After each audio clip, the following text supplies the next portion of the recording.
What's up, guys? Welcome back to another episode of BAM PG. I'll be your host, Clayton, And I'll be your co-host, Ben.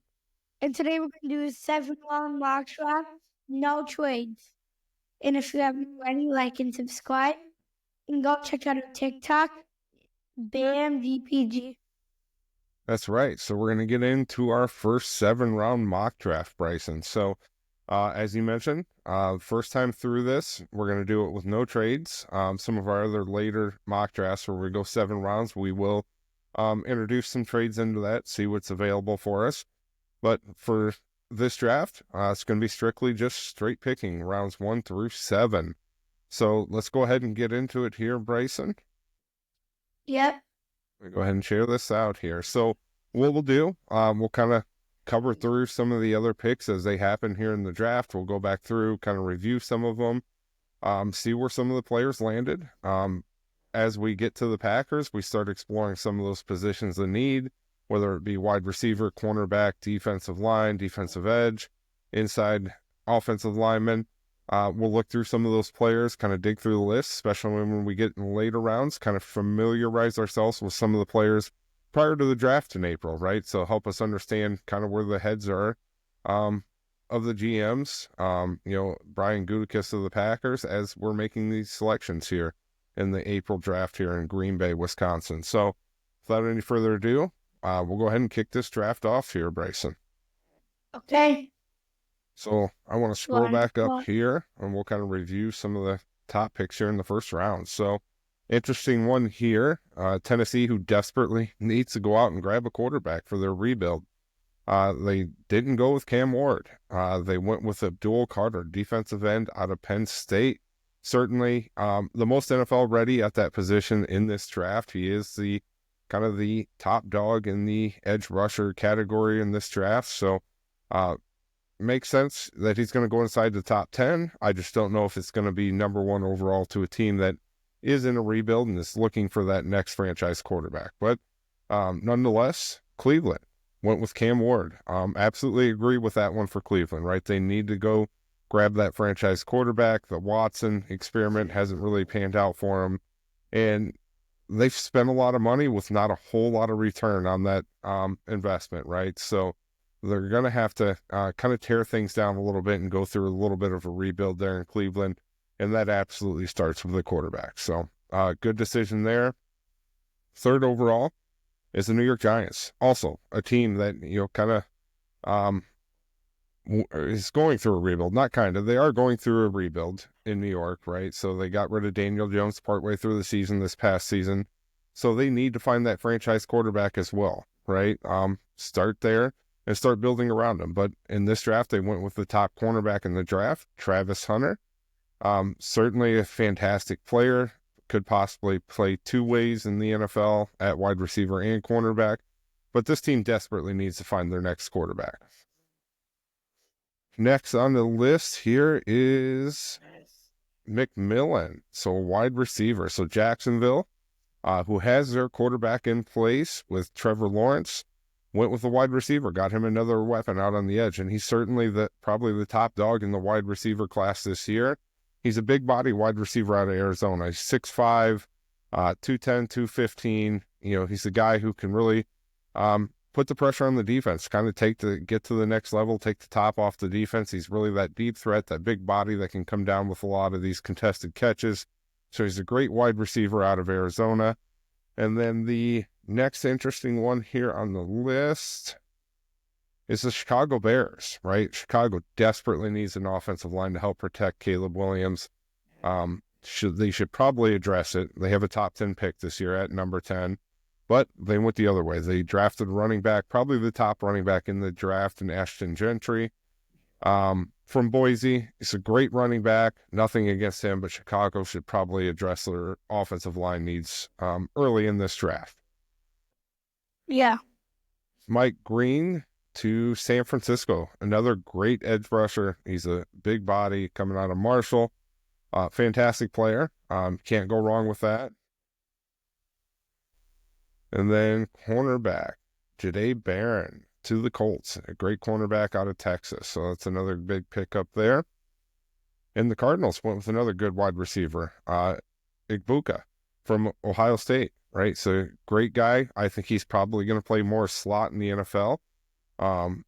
He's not going to be that kind of big bodied wide receiver. You're going to be looking to kind of get in the next level and come down with a lot of those contested catches. But I think he'll be a fantastic slot receiver in the NFL. Yeah. And a defensive lineman from Michigan went to the Steelers. Certainly fits their MO. Steelers may want to start looking at, drafting younger at quarterback, getting that next guy in here.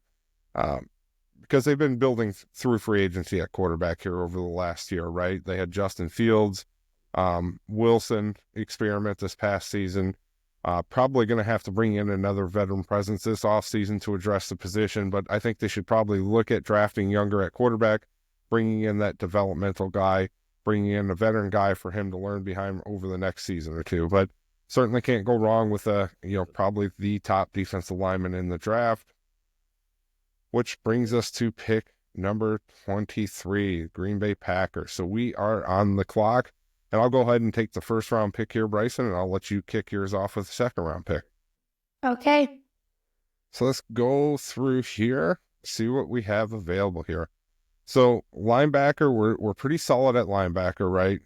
Wouldn't hurt to add depth to that. But we're pretty solid between Quay Walker, Cooper. We're pretty good at linebacker. Probably add an additional piece here later in the rounds, but I'm kind of intrigued by Jihad Campbell. So he's a 6'3", 244, graded out 81.6. His pass rush grade was 76. His run defense was 81 this past season. So he's a great linebacker, scored above average in both categories on run downs and pass downs. 2022. Yeah, not a great season. Looks like he only played 2 games, so he battled some injury there in 22, which would probably go to explain his low stats there. A guy I'm a big fan of, right? Derek Harmon of Oregon, defensive lineman. He's a huge body defensive lineman, 6'5", 310, graded out an 83.9 at the position this year, 86 on his pass rush and 80 on his run defense. He had 5 sacks. This is what I love about him. 43 quarterback hurries. So 43 pressures on the quarterback, 2 batted passes, 7 hits. Certainly, he graded out above average in his pass rush, almost 90% on that, right? So 86.3. And then his run defense is great as well, 80.5. I love his size. If he's available at pick 23, I'm going to go with him. Derek Harmon, interior defensive lineman from Oregon. Okay. My pick. Which brings it to Bryson. Look at wide receiver. So let's pull up what we have for wide receiver here. Let's look at Jaden Higgins, see if he's always a good one.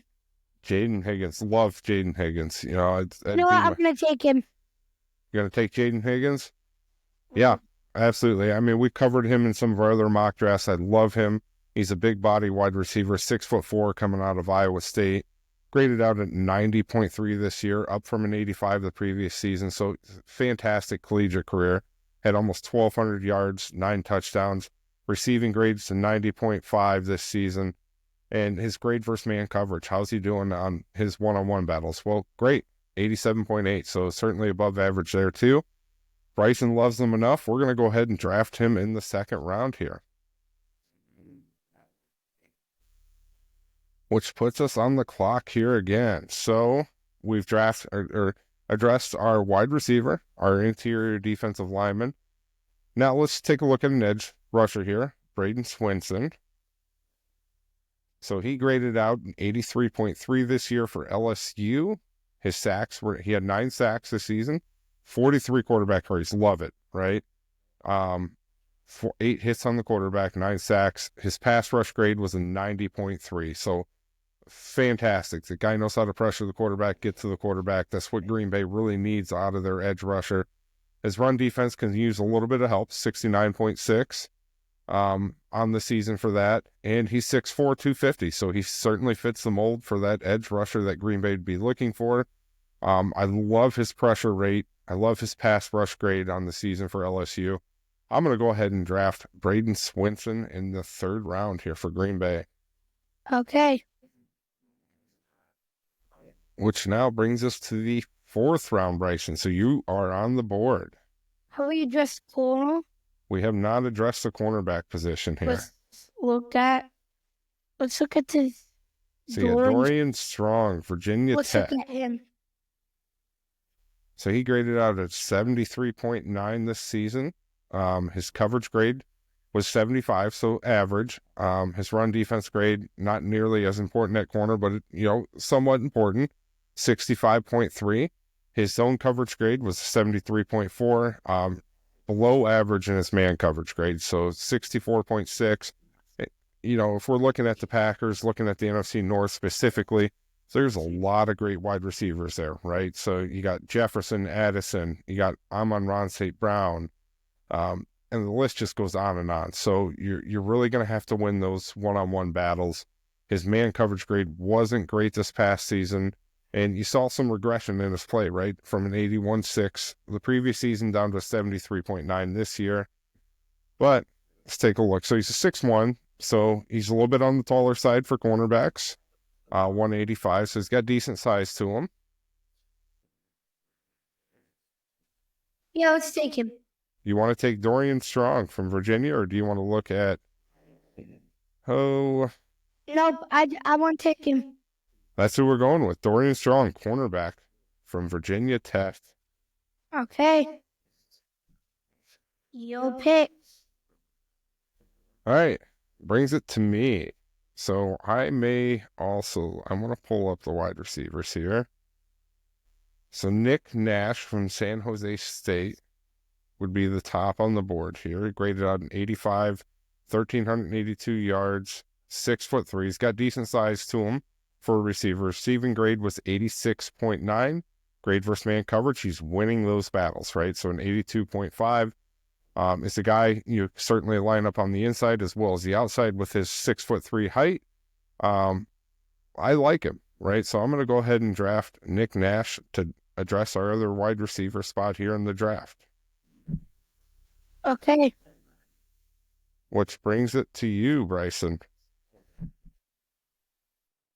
Let's look at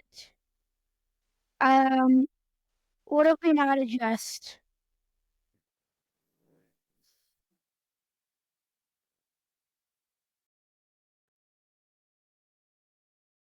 I don't think we've addressed center yet.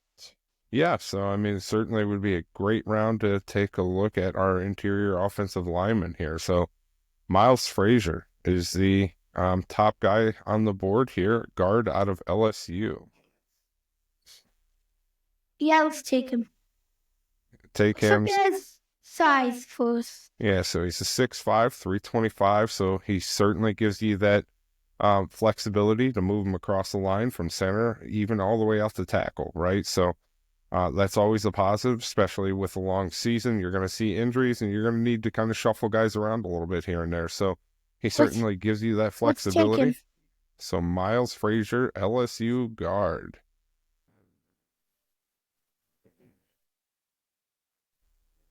Which now brings us to the 7th round. So let's see what we have available here in the 7th round. Okay. So let's scroll back up here. Let's take a look at Jalen Walker. So a linebacker would add depth to our linebacker core, which we certainly need. Expecting to lose some of our rotational pieces this offseason. So where'd he grade out on the season? Really, he's had a fantastic collegiate career.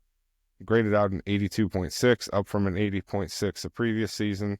And then, in 2022, a 90.7. So he had 61 tackles on the year. Pass rushing grade was 87.6. So fantastic for a linebacker, right? And his run defense, extremely important for a linebacker. Where did he grade out there? Also above average, 84.5 this season. So as I mentioned, fantastic career. Little bit on the smaller end for linebackers, but he's got okay size to him. 6'1", 218. You'd like to see him bulk up a little bit coming into the next level. But looking at, his track history here, he's had a great collegiate career. And we need to add depth at that linebacker core, right? For our rotation guys, as we mentioned with our previous pick with the offensive line, you're going to see injuries throughout the season. It's just going to happen. And during the long season, there's going to be nicks and bruises. So you're going to have to add some depth to that position, especially at linebacker position. So I'm going to go ahead and draft Jalon Walker from Indiana with this pick. Okay. So we have one more pick here, Bryson. So we have a second pick in the 7th round. So that'll be to you. This is our compensatory pick. You know what? I'm just going to say, take top guy on the board here. Top guy on the board would be a running back. Let me see what else we got here. Yeah, you got a lot of running backs. So we can take a look at him. LeQuint Allen. Let's just take him. He's top guy on the board. Yeah, he's top guy available on the board. Graded out an 81.5 this year. Had over 1,000 rushing yards. Fantastic. And he's a 6 foot, 201 pound running back. So certainly kind of fits the mold for that. Again, coming off a great season. He's top guy left on the board with our last pick in the 7th round. So we're going to go ahead and draft him here. And that'll round out our 7-round draft pick here, Bryson. He's done in new award. New award. So we top 49% of PFF. So they graded us a B on our first 7-round mock draft here. So 7? Our award is 7 with an R. 7-round. I'm assuming that's for completing a 7-round mock draft with them. Yeah. So let's run through our picks here real quick. Derek Harmon, interior defensive lineman out of Oregon. Absolutely love the guy. B+ on that in the first round. Jaden Higgins, wide receiver from Iowa State. Not Ohio, Iowa State. We both really love Jaden Higgins. He's a big-bodied wide receiver. B+ on that in the 2nd round. Braden Swinson, edge rusher from LSU, also a B+ in the 3rd round. And then went with a cornerback in the 4th round, Dorian Strong. So that one was an A- there in the 4th round of the snag from Virginia Tech. And then went Nick Nash from San Jose State, wide receiver in the 5th round, B+ on that one. And then went with the guard from LSU, Miles Frazier. I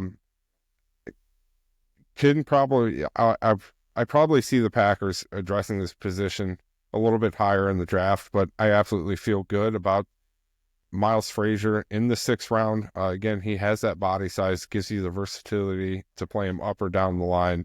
Like the pick. PFF gave us a C+ on that one.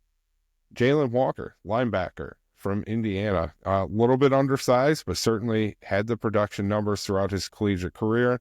Like to see him bulk up a little bit in the NFL, but we got a C+ on that pick in the 7th round. And then our last pick in the 7th round went with the best available on the board, which is a running back from Syracuse, LeQuint Allen. So a B- on that one, Bryson. So kudos to you for that. And yeah, we graded out with a B on this year, our first 7-round mock draft. So we'll be back, as you mentioned, with additional 7-round mock drafts now that we're into it. And April's just right around the corner here for us. So we'll do some more of them. And the playoffs, NBA playoffs. Yeah, NBA playoffs, absolutely. They're right around the corner too, so we can kind of ramp up a little bit on some of our NBA talk as well. And cover through that. Should be a fun finish for the NBA, right? Should be pretty exciting. Players to Wemby. Absolutely. It's terrible to see that. Hopefully he can make it back out on the court next season with no setbacks. Everything goes good with him. Again, you hate to see it. Not just because he's a great player. He's one of those shiny, flashy pieces in the NBA, but hate to see any athlete go through that. So best wishes to him on his recovery and treatment plan, whatever that may be. But hopefully we'll see him back out on the court next season. And as always, let's go, Pack, go.